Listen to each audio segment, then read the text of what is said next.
الشيطان الرجيم بسم الله الرحمن الرحيم الصلاة والسلام عليك يا سيدي يا رسول الله وعلى آلك وأصحابك يا سيدي يا حبيب الله الصلاة والسلام عليك يا سيدي يا رسول الله وعلى آلك وأصحابك يا سيدي يا نبي الله الصلاة والسلام عليك يا سيدي يا رسول الله وعلى آلك وأصحابك يا رحمة للعالمين صلی اللہ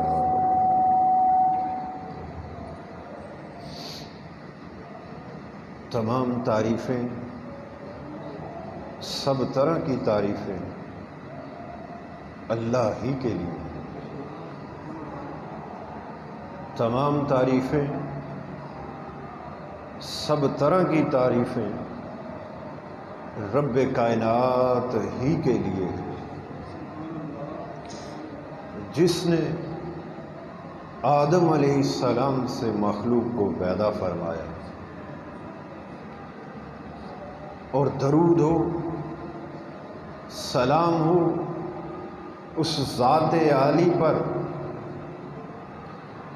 اس ذات پاک پر جنہیں اللہ تبارک تعالیٰ نے سب سے پہلے پسندیدہ بنایا۔ وہ میرے آقا و مولا ہیں، وہ میرے مرشد پاک کے آقا اور مولا، وہ ہم تمام غلاموں کے آقا اور مولا، وہ اس کائنات کے مرکز اور خوبصورتی کے تخت پر جلوہ فرما ہے، وہ اس کائنات کے مرکز اور خوبصورتی کے تخت پر جلوہ فرما ہے، وہ تمام انبیاء علیہ السلام پر آخری مہر ہے، وہ اول بھی ہیں، وہ آخر بھی ہیں، آپ ظاہر بھی ہیں، باطن بھی۔ اے اللہ، وہ تیری ساری مخلوق میں، ساری کائنات میں تیری خالقیت کے کل دائرے میں سب سے بہتر ہے۔ اے اللہ، ان پر ہمیشہ ہمیشہ درود و سلام، اے اللہ ان پر ہمیشہ ہمیشہ درود و سلام۔ اللہ تبارک تعالیٰ کا بڑا کرم ہے، بڑا فضل ہے، اس کی خاص عنایات ہیں، خاص مہربانی ہے، بلکہ اس کا احسان عظیم ہے ہمارے وجود لطیف پر، ہمارے قلب و باطن پر، کہ اس نے ہمیں نبی اکرم صلی اللہ علیہ وآلہ وسلم کے صدقے سے، آپ کے گھرانے کی خیرات سے اپنے مقبولوں کی بارگاہ میں اپنے ذکر کے واسطے جمع ہونے کی توفیق بخشی۔ اللہ تعالیٰ اس توفیق کو استقامت و دوام عطا فرمائے، اور جب تک ہماری زندگی باقی ہے اللہ پاک اس توفیق کا دروازہ ہمیشہ کھلے رکھے، ہمارا آنا اور جانا ہمیشہ جاری و ساری رہے۔ کہاں سے آنا اور جانا؟ جنت میں آنا اور جانا۔ نبی اکرم صلی اللہ علیہ وآلہ وسلم نے ارشاد فرمایا،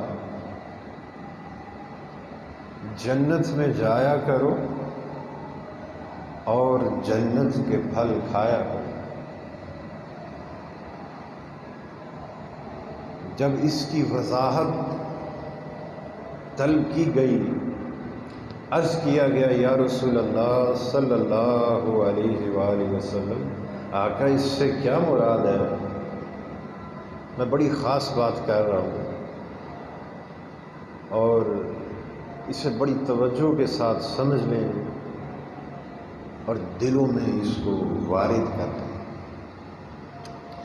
یہ بات جب دل پر وارد ہو جاتی ہے تو پھر دل مردہ نہیں رہتا۔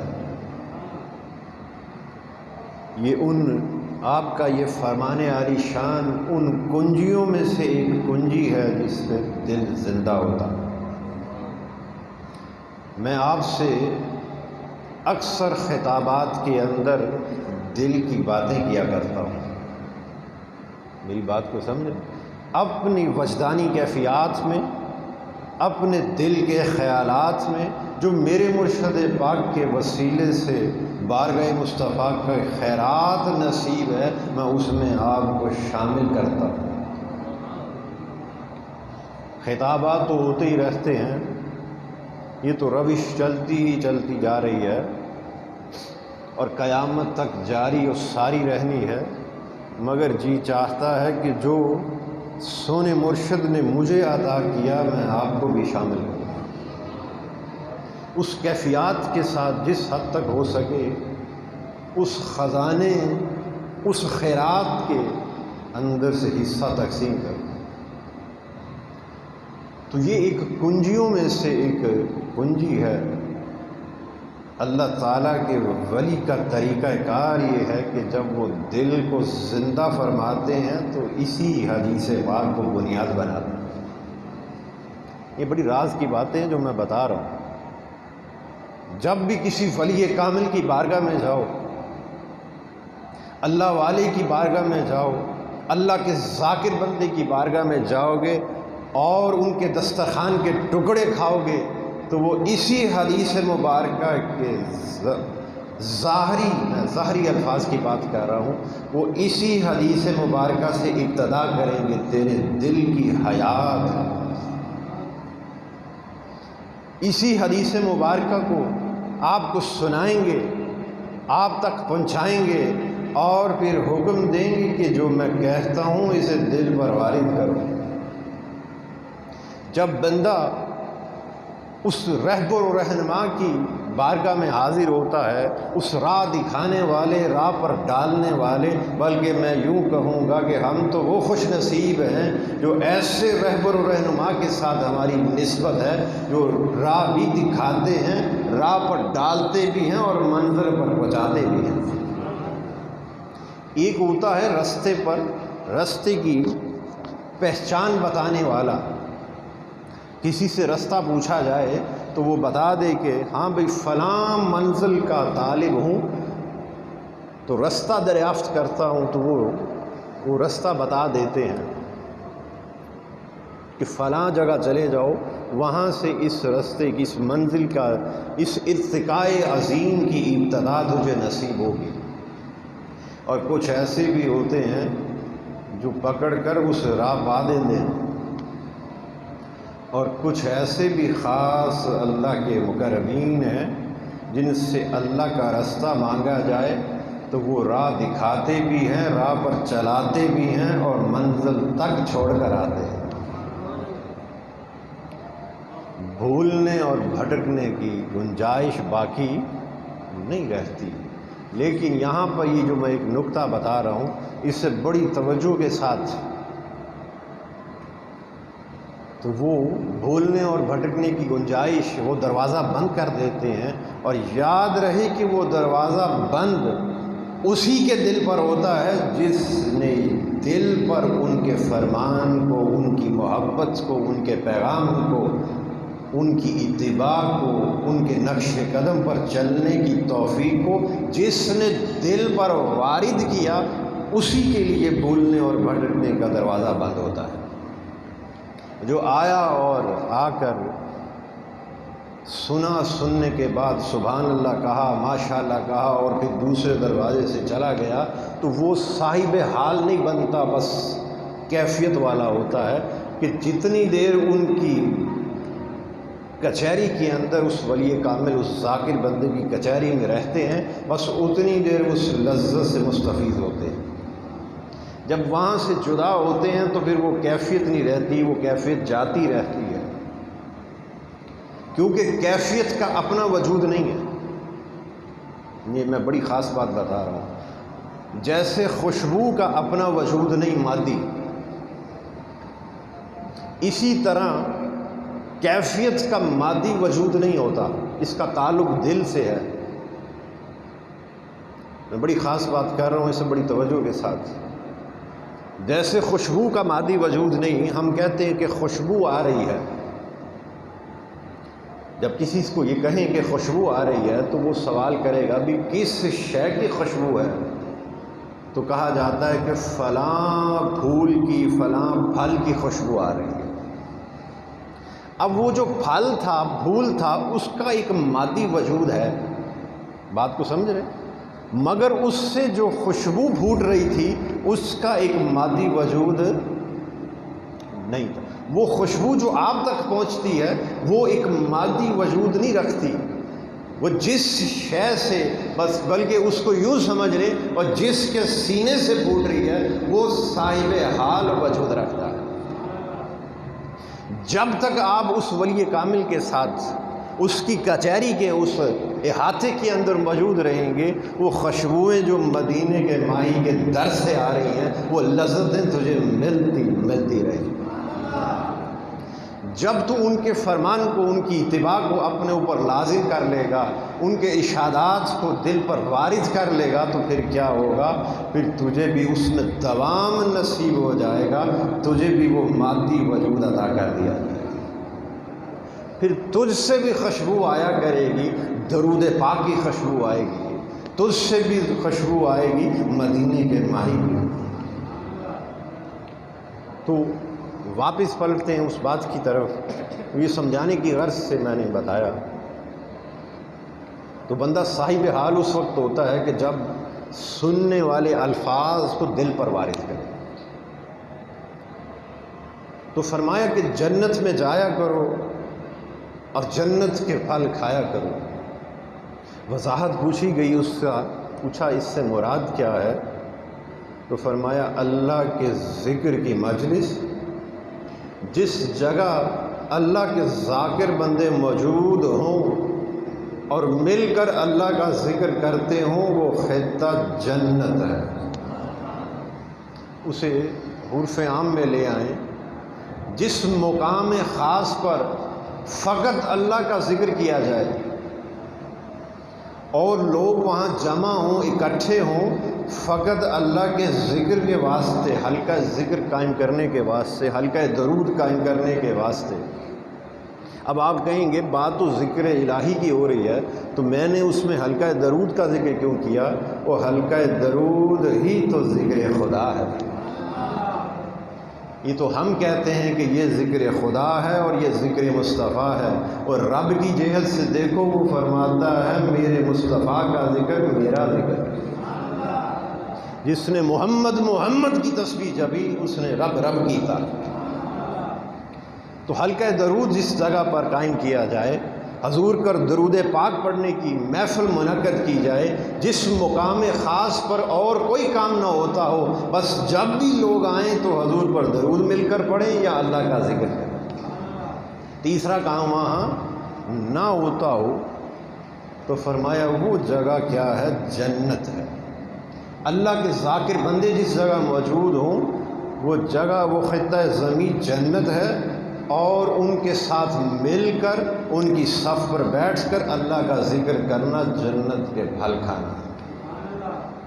تو جب بندہ اس بات کو، آپ کے اس فرمان عالی شان کو دل پر وارد کرتا ہے، تو پھر سمجھ میں یہ آتا ہے، اور خوشی، ایک مسرت کی کیفیت انسان کے اندر پھوٹتی ہے کہ ہم کتنے خوش نصیب ہیں کہ ہمیں رب کائنات نے اپنے ذاکر بندوں کے ساتھ جوڑ دیا۔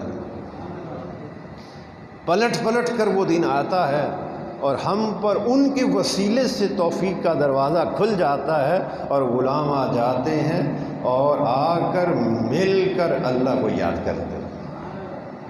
ہمیں جنت، یوں کہنا جو میں نے ابتدا میں کہا کہ میں اپنے دل کی باتیں آپ سے کرتا ہوں، تو ہمیں یوں کہنا بہتر ہوگا کہ ہمیں رب کی جنت اپنی طرف کھینچتی ہے۔ جب پلٹ کر جمعہ آتا ہے وہ بولو تو صحیح، کھینچتی ہے کہ نہیں؟ وہ جنت جس مقام پر اللہ کا ذکر کیا جائے، حدیث پاک سے ثابت ہے کہ وہ مقام جنت ہے۔ ہمیں یہ جنت ہے جو اپنی طرف کھینچتی ہے، اور جب ہم کھنچے ہوئے چلے آتے ہیں تو پھر یہاں آ کر پھل میوے بھی نصیب ہوتے ہیں۔ ہم نے اس سے قبل یہاں آنے سے پہلے اپنے مرشد پاک کے مزار کی، ان کی قبر کی زیارت کی، اور وہاں پر ہم نے مل کر اللہ کا ذکر کیا۔ تو اس حدیث مبارکہ سے ثابت ہے کہ ہمیں کوئی پوچھے کہاں گئے تھے تو یہ کہنا حق بجانب ہوگا کہ نہیں کہ جنت میں گئے تھے۔ تو پوچھیں آپ تو اپنے مرشد پاک کے مزار پر گئے تھے، تو یہ کہنا حق بجانب ہوگا کہ نہیں؟ تو وہی تو جنت ہے کہ ساڈے مرشد پاک دا مزار جو ہے وہ جنت میں واقع ہے۔ یہ کہنا بولو حق بجانب ہے کہ نہیں؟ حدیث پاک کی نص سے ثابت ہے کہ نہیں؟ فرمایا جنت میں جایا کرو، وہ جہاں فقط اللہ کے نام کا ذکر ہو، اللہ کے ذاکر بندے موجود ہوں، وہ کیا ہے؟ جنت ہے۔ تو پھر ثابت ہے کہ وہ جہاں میرے مرشد پاک آرام فرما رہے ہیں وہ جنت میں آرام فرما رہے ہیں۔ وہ نسبت کا فیض ہے کہ وہ ہمیں خود بھی جنت میں ہیں اور ہمیں بھی جنت میں کھینچ لیتے ہیں، اور پھر پھلوں سے خوب تواضع ہوتی ہے، جنت کے میووں سے تواضع ہوتی ہے، مل کر اللہ کو یاد کرتے ہیں، اللہ کے ذکر کی دھوم مچاتے ہیں، پھر خوب دھوم یہاں زمین پر مچتی ہے اور عرش پر تمہارے ناموں کی دھوم مچتی ہے۔ حدیث پاک کے اندر ہے، حدیث قدسی ہے، نبی اکرم صلی اللہ علیہ وآلہ وسلم نے ارشاد فرمایا، اللہ پاک ارشاد فرماتے ہیں کہ اے میرے حبیب صلی اللہ علیہ وآلہ وسلم، جو بندہ میرے نام کی دھوم زمین پر مچاتا ہے، ہم نے بلند آواز سے ذکر کیا نا، وہاں ایک دھوم مچی، اطراف و اکناف تک آواز پہنچی، کس شے کی آواز پہنچی؟ اللہ کی۔ جب وہ دھوم مچی تو فرمایا یہ جو ہم نے جو ایک عمل کیا ہے اتباع مرشد کے اندر، تو فرمایا کہ جب کوئی بندہ ایسا کرتا ہے اے میرے حبیب صلی اللہ علیہ وآلہ وسلم، وہ تو زمین پر میرے نام کی دھوم مچاتا ہے، میں اپنے عرش پر اس بندے کے نام کی دھوم مچاتا ہوں۔ تو ہمارا جنت میں آنا بھی اور جنت کے پھل کھانا بھی نصیب ہوئے، اور ہمارے ناموں کی دھوم یعنی ہمارا ذکر خیر آسمانوں پر رب نے خود فرمایا۔ ہم کتنے خوش نصیب ہیں، ذرا اپنے نصیب پر تو دیکھو کہ رہتے زمین پر ہیں، مگر ہمارا تذکرہ اس نسبت کی وجہ سے، اس رہبر و رہنما کی وجہ سے جنہوں نے ہمیں ہمارے سینوں کے اندر ذکر الہی کا بوٹا لگایا ہے، آج وہ بوٹا ہمیں یہ فیض بخشتا ہے کہ ہم ذکر یہاں کرتے ہیں اور ہمارا تذکرہ آسمانوں پر ہوتا ہے۔ اب وہ جو ہم یہاں پر آئے، یہ تو اس کا ایک پہلو تھا، ایک گوشہ تھا۔ ہمارا یہاں پر آنا کیا ہے؟ حدیث پاک کے اندر ہے کہ جو شخص اپنے والدین صالحین کاملین ہوں، عبادت گزار پرہیزگار جن کے والدین ہوں، اللہ والے ہوں، صراط مستقیم پر چلنے والے ہوں، میں مفہوماً سمجھا رہا ہوں، وہ دنیا سے پردہ کر جائیں، خواہ والدین دونوں چلے جائیں یا ان میں سے کوئی ایک چلا جائے، تو جمعہ کے دن جب وہ اولاد میں سے کوئی ان کی قبر پر جاتا ہے حاضری کے واسطے، فاتحہ کے واسطے، دیدار کے واسطے،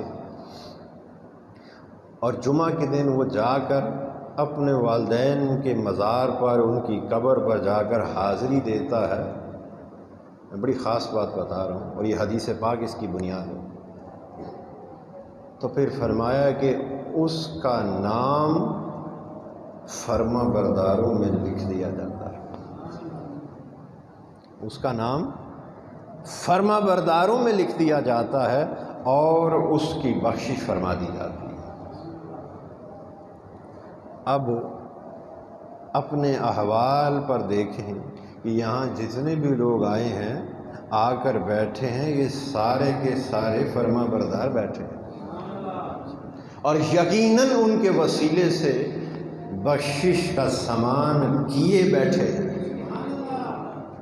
پلٹ پلٹ کر ہر جمعہ آتا ہے۔ تو اب یہ والدین کا وہاں پر مخاطب کیا گیا، تو یہ روحانی باپ نہیں تو اور کیا ہے؟ بولو، روحانی باپ ہیں کہ نہیں؟ تو یہاں جو غلام آتے ہیں تو پھر فرمایا کہ آ کر زیارت کرتے ہیں، اللہ کو یاد کرتے ہیں، انہی کاموں کو دہراتے ہیں جو وہ صاحب مزار کیا کرتے تھے۔ تو پھر کیا لکھ دیا جاتا ہے کہ یہ فرما بردار ہیں، اتباع پر چلنے والے ہیں، نقش قدم پر چلنے والے ہیں، اور پھر ان کی اس خدمت کو دیکھتے ہوئے فرمایا ان کی بخشش فرما دی جاتی ہے۔ تو یہاں آنے سے دیکھو، وہ جنت میں آنا بھی نصیب ہو گیا، جنت کے پھل بھی نصیب ہو گئے، آپ کا تذکرہ آسمانوں پر بھی ہو گیا، اللہ کے عرش پر دھوم مچ گئی، اور آپ کی بخشش کا سامان بھی ہو گیا، آپ کو فرما برداروں میں، اتباع کرنے والوں میں لکھ بھی دیا گیا۔ اس سے بڑھ کر اور سعادت کی بات کیا ہو سکتی ہے؟ ایک باتوں میں سے بات نکل آئی اور میں محسوس کرتا ہوں کہ میں اس پر کوئی تھوڑی سی روشنی ڈالتے ہوئے آگے بڑھیں۔ ہم اکثر کہہ دیتے ہیں کہ فلاں شخص، مخاطب کسی کو بھی کر لیتے ہیں اور کہتے ہیں کہ یہ جو کچھ افراد موجود ہیں یہ ان کی اولاد ہے۔ بولے کہتے ہیں کہ نہیں ایسے؟ وہ جو فلاں شخص تھا، اب یہ جو موجود ہیں یہ ان کی اولاد ہیں، اور اکثر ہم کہہ دیتے ہیں کہ یہ ان کی آل اولاد ہیں۔ بولے ایسے کہہ دیتے ہیں، دونوں الفاظ کو جوڑ دیتے ہیں، یہ بھی کبھی تنہا کہہ دیتے ہیں اور کبھی جمع کر کر ہم اسے کہہ دیتے ہیں کہ آل اور اولاد ہیں، اور ہم یہ گمان کرتے ہیں کہ اس کا معنی ایک ہی ہے۔ آج میں اس کی وجدانی کیفیت بتا رہا ہوں آپ کو، بڑی خاص بات۔ اولاد کسے کہتے ہیں اور آل کس کو کہتے ہیں، اس کے معنی کے اندر فرق ہے۔ میں اسے بڑا عرف عام میں لانے کے واسطے تاکہ سمجھ میں آ جائے آسانی کے ساتھ، اگر کوئی ہستی پاک دنیا سے پردہ فرما جائیں، چونکہ وہ پردہ انہوں نے کہاں سے کیا؟ دنیا سے، بشر تھے اور دنیا سے تعلق تھا، عالم اجسام سے تعلق تھا، عالم اسباب سے تعلق تھا۔ میرے الفاظ پر غور کیا کریں، تو وقت نہیں کہ میں اس ہر چیز کی وضاحت کروں، تو خود ذرا توجہ کے ساتھ سنا کریں۔ وہ پردہ فرمانے والی ہستی جن کا وصال ہو گیا، جو جدا ہو گئے، ان کا تعلق عالم اجسام سے تھا، عالم اسباب سے تھا۔ اب جب یہ پتہ چل جاتا ہے کہ ان کا تعلق عالم اسباب سے تھا، تو پھر پتہ یہ چلتا ہے کہ اسباب وہاں موجود ہوں گے۔ بات سمجھ میں آ رہی؟ کیونکہ تعلق عالم اسباب سے تھا، انہوں نے زندگی گزاری، 50 سال، 60 سال، 70 سال، 100 سال، جتنی بھی زندگی گزاری عالم اسباب میں گزاری، تو وہ اسباب وہاں موجود تھے۔ اب وہ چونکہ اس کے استعمال کرنے والی ہستی چلی گئی ہے، مگر اسباب تو ابھی بھی باقی ہیں، چیزیں تو رہ جاتی ہیں۔ یہ کرسی ہے، یہ میز ہے، جائیداد ہے، زمینیں ہیں، سواریاں ہیں، گھر بار ہے، یہ ساری چیزیں اسباب تھی، اسباب کے زمرے میں آ گئی، اور استعمال کرنے والا جو اس کا مالک تھا وہ پردہ کر گیا۔ یہ چیزیں تو عالم اسباب کے ساتھ تعلق تھا، جسد خاکی کا تعلق بھی عالم اجسام کے ساتھ تھا، تو وہ وہیں کے وہیں رہے۔ روح کا تعلق چونکہ عالم سما کے ساتھ تھا، وہ روح وہاں چلی گئی۔ امانت تھی نا، روح یہاں امانت تھی، وہ واپس چلی گئی جہاں جس دیش کی رہنے والی تھی، اس کا جسم جہاں کا تھا وہ اس کے سپرد کر دیا گیا، وہ جو اسباب مال و اسباب تھا وہ جہاں کا تھا وہ اسی طرح پڑا رہ گیا، جسے ہم انہیریٹنس کہتے ہیں، وراثت کہتے ہیں۔ اب وراثت میں جو سامان وہ پردہ کرنے والی ہستی چھوڑ گئی تو اس کا اہل اب کون ہے کہ یہ چیزیں تھیں، گھر بار تھا، زمین تھی، جائیداد تھی، سواری تھی، ان کی استعمال کی اشیاء تھی، اماکن تھے، یہ جس بھی زمرے میں یہ چیزیں آتی ہیں اب وہ چھوڑ گیا استعمال کرنے والا، مالک چلا گیا۔ تو ہم اب فیصلہ یہ کرنا ہے کہ چھوڑی ہوئی چیزیں کس کو دی جائیں۔ تو سب سے پہلے دیکھو کہ ان کی کوئی اولاد ہے۔ میں یہ سمجھانے کے واسطے یہ بتا رہا ہوں آپ کو تاکہ اچھی طریقے سے سمجھ میں آ جائے، دل پر وارد ہو جائے بات۔ تو ہم کہیں گے ان کی اولاد کوئی ہے، دریافت کرو، جی ہے جی، بس پھر یہ اسباب، یہ سامان سارا کا سارا ان کی اولاد میں وراثت کے طور پر تقسیم کر دو، کیونکہ اس اسباب کی اہل جو ہے، میرے الفاظ پر غور کرنا، میں بتا رہا ہوں آپ کو، ہر لفظ کے اندر ایک معنی خاص چھپا ہے۔ اس وراثت کی اہل جو ہے تو اب ان کی اولاد ہے، میری بات کو سمجھ، تو بس ان میں تقسیم کر دیا جائے جو قاعدہ تقسیم کا ہے اس کے مطابق۔ تو جب تقسیم کر دیا گیا تو اس ولی کامل کی چھوڑی ہوئی چیزوں جس کے بھی حصے میں جتنی آئی تو وہ کیا کہلایا؟ اولاد کہلایا۔ بولو، اولاد ہی کہلائی نا۔ بھی کس کی اولاد ہے؟ فلاں ہستی کی اولاد ہے۔ بھی کیسے اولاد ہے؟ بھی یہ دیکھو نا، ان کے ساتھ ایک خونی رشتہ تھا، یہ ان کے جسم کا حصہ ہے، اور اب چونکہ وہ چلے گئے ہیں تو ایک تو یہ دلیل ہے کہ ان کے ساتھ ایک رشتہ تھا خونی، ان کے وجود کا حصہ تھے۔ اب چونکہ اولاد ہیں، دیکھو سارا ان کا چھوڑا ہوا مال اسباب بھی اب انہی کے سپرد ہے، یہی اس کے حقدار ہیں چونکہ یہ اولاد ہیں ان کی۔ اب آتا ہے، اسے اولاد کہتے ہیں جس کے کھاتے میں جو اہل ہو کس شے کا؟ بولے، اس ساز و سامان کا، جسے اہل ٹھہرا دیا جائے اور صاحب مال و اسباب بنا دیا جائے، وہ بنا اولاد۔ اب یہاں پر ہم غلطی کرتے ہیں، ہم ساتھ ہی آل کو بھی جوڑ لیتے ہیں کہ یہ اولاد ہے اور یہی آل ہے، بولیں جوڑ دیتے ہیں۔ آل کا معنی جو ہے وہ بالکل الگ ہے۔ آل کسے کہتے ہیں؟ آل اس کو کہتے ہیں کہ وہ جو پردہ فرمانے والی ہستی تھی جو دنیا سے چلی گئی، اس نے چھوڑا کیا بتاؤ؟ ہم اس چہرے کی نگاہ سے دیکھیں تو ہمیں یہ مال و اسباب ہی نظر آتا ہے نا، جو ان کی استعمال کی چیزیں تھیں، جو ان کی جائیداد تھی، سواری تھی، گھر بار تھا، یہ اشیاء و اماکن ہی نظر آئیں گی۔ حقیقت میں وہ فقط یہ چھوڑ کر نہیں گئے، وہ اس سے بڑا خزانہ چھوڑ کر گئے۔ وہی بھی تو تقسیم ہونی ہے نا، بولو، اس کی بھی تو تقسیم ہونی ہے نا۔ وہ فقط یہ چیزیں تو نہیں چھوڑ کر گئے جس کی تقسیم کرنے کے بعد تم ہاتھ جھاڑ کر بیٹھ گئے ہو کہ بس اب کام نپٹا دیا۔ ابھی تو وہ خزانہ موجود ہے، وہ ولی کامل کا چھوڑا ہوا خزانہ موجود ہے، اسے بھی تو تقسیم کرو نا۔ وہ کون سا خزانہ ہے؟ فرمایا ان کے افعال، اس ولی کامل کی، اس زاہد و عابد شخص کی، اس اللہ والے کے افعال بھی تو تھے نا۔ خلق حسنہ کا ایک پہلو عنصر ان کے اندر موجود تھا، وہ لوگوں کے ساتھ محبت کے ساتھ پیش آتے تھے، یہ ان کا ایک طریقہ کار تھا۔ وہ نماز پڑھا کرتے تھے، یہ ان کا ایک طریقہ کار تھا، یہ ان کا قول و فعل تھا۔ وہ حضور کی اتباع کرتے تھے، آپ کی غلامی کا پٹا ان کے گلے میں تھا، وہ پٹا بھی تو لینا ہے نا کسی نے۔ میری بات کو سمجھ گئے؟ اللہ کا ذکر کیا کرتے تھے ہفتہ وار یا ہر روز صبح و شام۔ جمعرات کے دن ذکر کا حلقہ قائم کرتے تھے، پیر کے دن ذکر کا حلقہ قائم کرتے تھے۔ یہ جو ان کا طرز عمل، طرز طریق تھا، ان کے افعال تھے، ان کے فعل مبارک تھے، ان کے روحانی وجود کے ایک رنگ ڈھنگ، خوشبوئیں تھیں جو ان سے مہکتی تھی، درود السلام کا ایک چشمہ جاری تھا۔ یہ جو سارے کام وہ اس دنیا میں کرتے تھے، اور بولو وہ بھی تو چھوڑ کے گئے کہ تو جو اب دیکھو کہ اس کا اہل کون ہے، دوبارہ ان کی اولاد کو بلاؤ، ایسا ہی ہے نا۔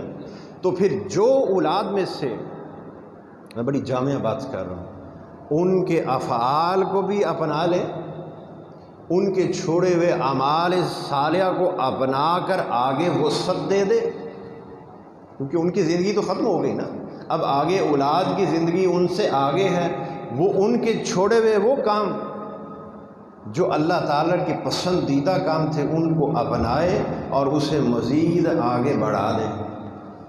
نماز پڑھتے تھے وہ بھی نماز پڑھے، اللہ کا ذکر کرتے تھے وہ بندہ بھی ذکر کرے، حضور کی غلامی کا پٹا تھا اس نے بھی پہن لیا، آپ سے عشق اور محبت کی کیفیت تھی اس نے بھی اپنا لی، درود و سلام ان کی زندگی کے اندر بھرپور تھا، صبح شام حضور پر درود پڑھتے تھے، وہ بندہ وہ اولاد میں سے بھی اولاد بھی پڑھنا شروع ہو گئی کہ میرے والد کا کام تھا، وہ اس طرح کرتے تھے، ان کے عشق اور محبت میں اس نے بھی ویسا ہی کرنا شروع کر دیا، وہ لوگوں سے صلح رحمی کرتے تھے اس نے بھی ویسا کرنا شروع کر دیا، حضور کے ہر امتی سے محبت کرتے تھے اس نے بھی وہ محبت کرنا شروع کر دی، وہ حضور کے ہر غلام کی خیرخواہی چاہتے تھے، ان کی ہر دعا کے اندر حضور کی کل امت ہی آ جاتی تھی فرما برداروں کی فہرست میں، یہ سارے معاملات وہ خود کرتے تھے۔ تو جو ان چیزوں کو ان کے پردہ کرنے کے بعد اپنا لے تو پھر سن لو، جو ان کے افعال کو اپنا لے اسے آل کہتے ہیں۔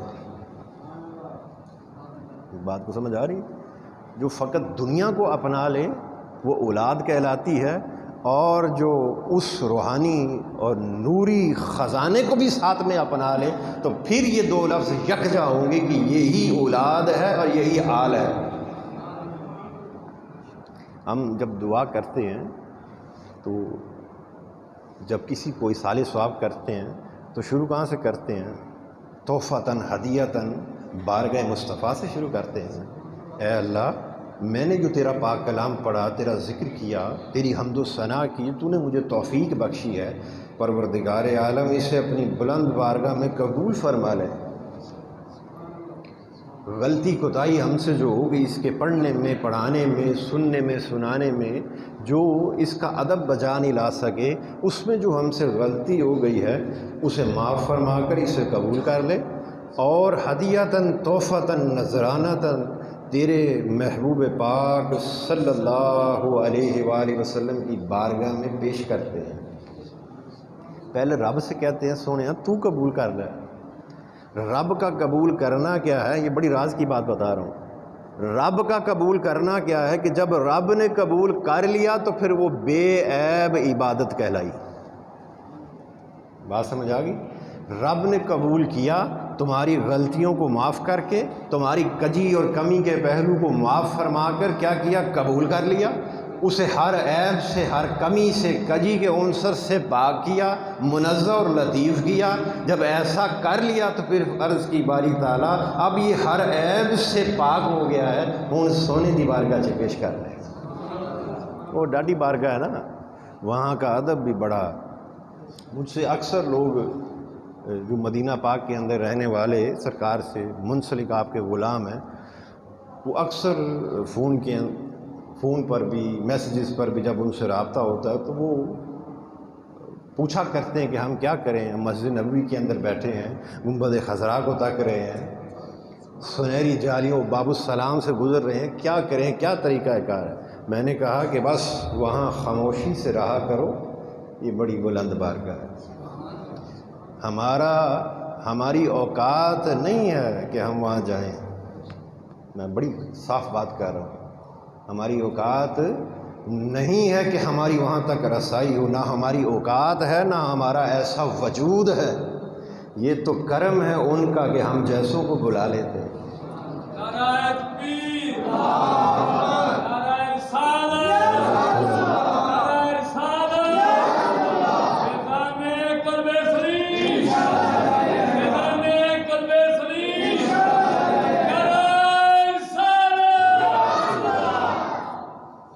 یہ تو ان کا کرم، یہ تو آقا کا کرم ہے، آپ کی محبت ہے، آپ کی شفقت ہے، آپ کا تصرف ہے کہ آپ نے ہم جیسوں کو بلا لیا ہے، تو بس اگر وہاں چلے گئے ہو تو تم وہاں جانے کے قابل نہیں تھے، یہ یاد رکھنا۔ محرک یہ خیال رکھنا کہ تو قابل نہ تھا اس کرم کا، یہ تو ان کا فیض ہے، ان کی شفقت ہے۔ از خود تو اس قابل نہ تھا، تو یہاں آ گیا ہے تو بس وہاں بات نہ کرنا، خاموشی کے ساتھ اشاروں سے بات کیا کرو۔ وہاں اونچی بولنا بھی جائز، درود پاک بھی بلند آواز سے نہیں پڑھنا، سلام بھی بلند آواز سے نہیں، بڑی ادب کے ساتھ، بڑی ہلکی دھیمی آواز کے ساتھ، وہاں شور نہ ہو۔ پھر اور اللہ تعالیٰ سے یہ دعا کیا کرو کہ پروردگار عالم، تو نے ہمیں یہاں تک کی رسائی بخشی ہے، ہم اس قابل نہ تھے ہمارے یہاں آنے میں، رکنے میں، اور یہاں سے جانے میں اگر کوئی ہم سے خطا ہو بھی ہو تو اپنے محبوب کے صدقے معاف کر۔ کتے واپس جا کے عمرہ کر آئے ہیں، حج کر آئے ہیں، واپس جا کے کتے ایویں نہ چوڑے ہوندے پھریے بھی میں عمرہ کیتا، میں حج کیتا، اور تیرے کو رب پاویں اس عمرے دی وجہ تو ہی پھڑ لگے۔ میری بات کو سمجھ رہے؟ اللہ سے ڈرتے رہا کرو۔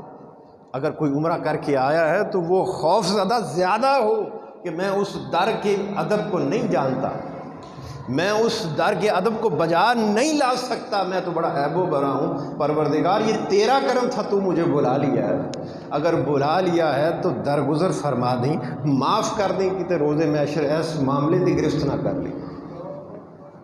وہاں کا ادب بڑا ہے، تو میں اکثر ان کو یہی کہتا ہوں کہ بس دعا میں وہاں کا ادب مانگا کرو، پروردگار ہمیں ادھر کا ادب نصیب فرما۔ ہمارے یہاں آنے میں اگر کوئی کمی کجی رہ گئی ہے تو حضور کی آل اور اولاد، میں وہی بات کر رہا ہوں، آپ کی آل پاک، آپ کی اولاد پاک کے صدقے اس گھرانے کی خیرات سے درگزر فرما دے، معاف کر دے۔ اسی تے تھے ادب تے بڑی دور دی گل ہے، اسی تے تھے آن دے بھی قابل نہ سی، یہ تو کرم ہے ان کا کہ بلا لیا ہے۔ تو وہ جو 70,000 فرشتے صبح اور 70,000 فرشتے شام کو آتے ہیں اور جھومتے رہتے ہیں اور حضور کی بارگاہ میں درود پیش کرتے ہیں۔ اے بندے، تجھ پر تو کیسا کرم ہے، رب نے بھی تجھ پر ایسا کرم فرما دیا کہ تجھے ملائکہ سے بھی اونچا کر دیا۔ میرے اکثر یہ بات کرتا ہوں، رب نے کرم فرما کے تجھے ملائکہ سے اونچا کیا، اور پھر حضور نے بھی کیا کہا، میں تمہاری شارک سے بھی قریب ہوں اور میرا حبیب مومنین کی جانوں سے بھی زیادہ قریب ہوں۔ تو حضور نے بھی اپنی جہت سے ایسا کرم فرمایا غلاموں پر کہ ملائکہ سے زیادہ نوازش فرما دی۔ وہ 70,000 صبح آتے ہیں، 70,000 شام کو آتے ہیں، پھر قیامت تک ان کی دوبارہ باری نہیں آنی، اور تو غلام کیسا ہے کہ تیری موجیں لگی ہوئی، جب دل چاہتا ہے چلا جاتا ہے۔ یہ میں ان لوگوں سے مخاطب ہوں جو مدینہ پاک میں رہتے ہیں کہ تو کیسا ہے، تو فجر بھی وہاں پڑھتا ہے، ظہر بھی وہاں پڑھتا ہے، عصر بھی وہاں پڑھتا ہے، اس پاکیزہ فضا میں سانس لیتا ہے، اور تیرا وجود کتنا عالی شان ہے۔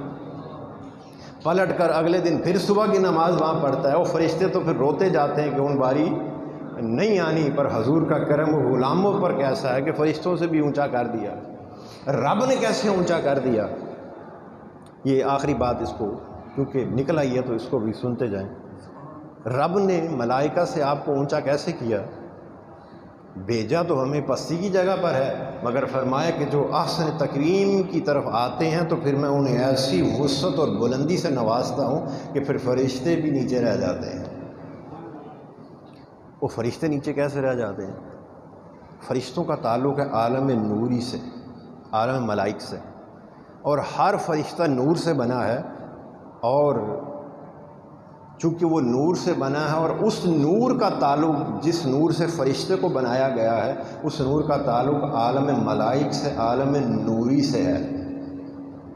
بات کو سمجھ رہے ہیں؟ فرشتہ نور سے بنا ہے، اور جس نور سے بنا ہے اس نور کا تعلق کہاں سے ہے؟ عالم ملائک و نوری سے۔ اس سے اوپر کیا ہے؟ مالا اعلیٰ کی طرف بڑھیں اور اس کی وسعتوں کی طرف توجہ کریں تو عالم اجسام ہے، عالم سما ہے، عالم نوری ہے، ملائک ہے، عالم لاہوت ہے، عالم ہاہوت ہے۔ یہ ساری وسعتیں جب پار کرتے چلے جائیں، سدرۃ المنتہا ہے، اللہ کا عرش ہے اور پھر رب کائنات اس عرش پر مقیم ہے۔ بولو مقیم ہے نا۔ فرمایا میرا بندہ فرشتوں سے اونچا کب ہوتا ہے؟ وہ رہتا تو زمین پر ہے، جب وہ مجھے پکارتا ہے، میرے نام کے ذکر کی تسبیح جپتا ہے تو پھر کیا ہوتا ہے؟ اس کا دل مجھ سے براہ راست میرا نور پا لیتا ہے۔ یہاں آ کر اللہ کا ذکر کیا، بولو جماعت کی شکل میں کیا، اس ذکر میں کیا ہوا؟ حدیث پاک میں میرا ذکر کرنے والے میرے ہم نشین، میں ان کا ہم نشین ہوتا ہوں، اور میرا ذکر کرنے والے میری مجلس میں بیٹھنے والے، میں ان کے ساتھ بیٹھا ہوتا ہوں جو مجھے پکارتے ہیں۔ تو پتہ یہ چلا کہ فرمایا ملائکہ نور سے بنے ہیں اور وہ اپنا نور رکھتے ہیں، اور اس نور کا تعلق عالم ملائک و نوری سے ہے، مگر وہ بندہ جو زمین پر مجھے پکارتا ہے وہ براہ راست عرش الہی سے میرا نور پاتا ہے۔ وہ میرا نور پا کر ملائکہ کے نور سے بھی اس کے اندر کی کیفیت، اس کے دل کی کیفیت جو ہے وہ براہ راست میرا نور اس کے دل میں آ جاتا ہے، میں اس کے دل کو اپنا مقام قیام بنا لیتا ہوں، تو پھر کیا ہوتا ہے؟ اس کا دل فرشتوں سے بھی۔ تو رب نے جب اپنے بندوں پر اتنی شفقت فرمائی اور انہیں فرشتوں سے اونچا کر دیا، تو پھر سونے نے بھی محبت فرمائی اور فرشتوں سے زیادہ توفیق بخش دی۔ غلام کوئی پابندی نہیں ہے، غلام جب جی چاہے آئے، جتنی مرتبہ جی چاہے وہ آ جائے۔ تو یہ ایک محبت ہے، ایک دل کی کیفیت ہے۔ اور غلام تو کہیں بھی بیٹھا ہو، ضروری نہیں کہ جو مدینہ پاک کی سرزمین پر موجود ہیں بس وہی فیض پاتے ہیں۔ آپ کی نبوت، ختم نبوت ہم کہتے ہیں نا، اس کی سب سے بڑی دلیل ہی یہ ہے کہ قیامت تک کسی اور نبی کی ضرورت ہی نہیں، آپ آج بھی ظاہری طور پر موجود ہیں۔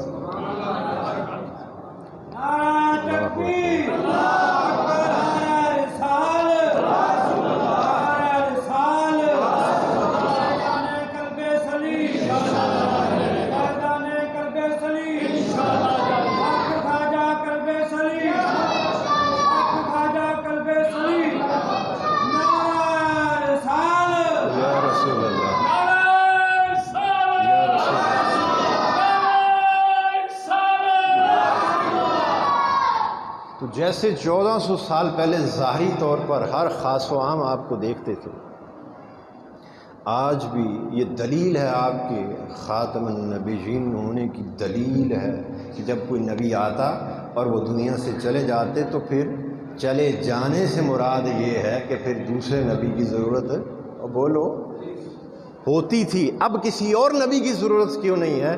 کیونکہ آپ گئے ہی نہیں، آپ تو یہاں موجود ہیں۔ بس پہلے جیسے ایک چراغ روشن ہو، مجھے موقع دیتے ہیں میں یہ بات کر لوں، جیسے ایک چراغ روشن ہو اور وہ باہر صحن میں پڑا ہو، ہر خاص عام اسے دیکھتا ہو، اب مثال ایسی ہے کہ چراغ رب نے اٹھا کر کمرے میں رکھ دیا ہے، اب بس وہی دیکھتے ہیں جن کا تعلق کمرے کے ساتھ ہے۔ چراغ تو آج بھی روشن ہے، اسی طرح چمکتا دھمکتا ہے۔ جیسے الو کو دن میں نظر نہیں آتا، آنکھ کھلتی نہیں ہے اس کی، بات کو سمجھ رہے؟ اس کی آنکھ نہیں کھلتی، اس سے پوچھا جائے بھی سورج ہے تو وہ کہے گا نہیں ہے، چونکہ دن میں سورج نکلتا ہے اور اس کی آنکھ کھلتی نہیں ہے۔ اس کی آنکھ کب کھلتی ہے؟ جب سورج چلا جاتا ہے۔ سورج حجاب میں چلا جائے تو اس کی آنکھ کھل جاتی ہے، ساری رات وہ دیکھتا ہے تو سورج اب کہاں سے نظر آئے؟ جب دن سورج کے طلوع ہونے کا وقت ہوتا ہے تو اس کی آنکھ بند ہوتی ہے، تو وہ کہتا ہے کہ سورج نہیں ہے، مگر اے الو یہ تو تیری نگاہ کا قصور ہے، وہ سورج تو ہر لمحہ طلوع ہے۔ آپ کے حسن و جمال کا سورج تو آج بھی ویسے ہی طلوع ہے اور گنبد خضرا سے نور بڑھتا ہے، بس یہ قصور ہماری نگاہ کا ہے، ہم ناقص ہیں، ہم آپ کے حسن و جمال کو دیکھنے کے قابل نہیں ہیں۔ کمی ہمارے اندر ہے، کمی ہماری نگاہ کے اندر ہے، کمی ہمارے دل کے حال کے اندر ہے، آج بھی ایسی ہستیاں موجود ہیں۔ حدیث پاک کے اندر ہے ہر دور میں میری امت میں اولیاء صالحین اللہ کے مقربین موجود ہوں گے۔ کوئی زمانہ، حدیث پاک کے مطابق کوئی زمانہ بھی اولیاء سے مقربین سے خالی نہیں ہوگا۔ بس جس زمانے میں اولیاء نہ رہیں گے بس پھر قیامت آ جائے گی۔ تو پتہ یہ چلا قیامت تک اولیاء صالحین اللہ کے مقربین موجود ہیں، بس فرق اتنا ہے کہ وہ اخفا میں مخفی ہیں، ہر کوئی انہیں دیکھ نہیں سکتا، ہر کوئی انہیں پہچان نہیں سکتا۔ کیا پتہ آپ کے ساتھ بیٹھا شخص ہی اللہ کا ولی ہے، کیونکہ یہ ولایت جو ہے یہ امر باطن ہے، اس کا ظاہر سے کوئی تعلق نہیں۔ جس کا دل اللہ کی دوستی کے قابل ہوتا ہے رب اسی کو ولی بنا لیتا ہے۔ ظاہر چاہے کتنا ہی برا کیوں نہ ہو، ظاہر چاہے کتنا ہی آلودہ کیوں نہ ہو، رب کو تمہارے ظاہر سے کیا لینا؟ وہ تو تمہارے دلوں کو دیکھتا ہے، تمہارے دل کے احوال کو، تمہاری نیتوں کو دیکھتا ہے۔ تو فرمایا کہ آج بھی 1400 سال کی تاریخ سے میں بھی، اور آج بھی یہ بڑی خاص بات بتا رہا ہوں، آج بھی ایسے اولیاء موجود ہیں جو فرماتے ہیں کہ ہمیں ایک لمحہ، یہ پلک جھپکنے کا جو وقت ہے، آپ آنکھ جھپکتے ہیں اس میں کتنا وقت لگتا ہے، فرمایا اتنے وقت کے لیے بھی جب ہم حضور علیہ الصلوۃ والسلام کا دیدار ہمیں نصیب نہ ہو تو ہم سمجھتے ہیں کہ اس لمحے ہم مسلمان ہی نہیں تھے۔ ایسے لوگ بھی موجود ہیں آپ ہی کے اندر، ایسے اس زمانے، اس دور کے اندر بھی، 1400 سال کی تاریخ میں بھی اور آج بھی اور قیامت تک ایسے ہستیاں موجود ہیں جو ہر لمحہ حضور کے چہرہ انور کو تکتے ہیں، اور وہ ان سے پوچھا جائے نا تو وہ کہتے ہیں کہ بس جس لمحے وہ دیدار ہم سے ہٹتا ہے ہماری کسی کمزوری کی وجہ سے، وہ سورج تو طلوع ہے ہر وقت، تو بس ہم سمجھتے ہیں کہ ہم مسلمان ہی نہیں رہے۔ صاحب ایمان ہونا تو بڑی دور کی بات، سونے کا دیدار ساڈے تو ہٹ گیا ہے، بس مسلمان بھی نہیں رہے۔ تو اللہ پاک سے دعا کریں، اے اللہ حضور علیہ الصلوۃ والسلام کے نالین پاک کی خاک پاک کا صدقہ ہمارے تمام صغیرہ و کبیرہ گناہ معاف فرما دے، ہماری تمام کثیر خامیوں کو درگزر فرما دے۔ اے اللہ ہمیں قبر کے عذاب سے، محشر کے عذاب سے، صراط اور میزان اور قبر کی ہولناکی سے، موت کی سختی سے بچا لے۔ اے اللہ ہمارا خاتمہ ایمان پر فرما۔ اے اللہ ہمیں اپنے مقربین صالحین جیسی پاک پاکیزہ زندگی عطا فرما، اپنے مقربین جیسے ذکر اور تسبیحات کرنے کی اور عبادات کرنے کی توفیق عطا فرما۔ اے اللہ حضور علیہ الصلوۃ والسلام کے نالین پاک کی خاک پاک کا صدقہ میرے مرشد پاک حضرت خواجہ میاں محمد کلب سلیم رحمۃ اللہ علیہ آپ کو دائماً اپنی رحمت کی جھولی میں رکھنا، آپ پر دائماً اپنی رحمت کا سائبان تنا رکھنا، آپ کو ہمیشہ حضور علیہ الصلوۃ والسلام کی آغوش غلامی قربت خاص میں کالی کملی کے سائے تلے رکھنا۔ صلی اللہ علی حبیبہ سیدنا محمد و آلہ و اصحابہ وسلم۔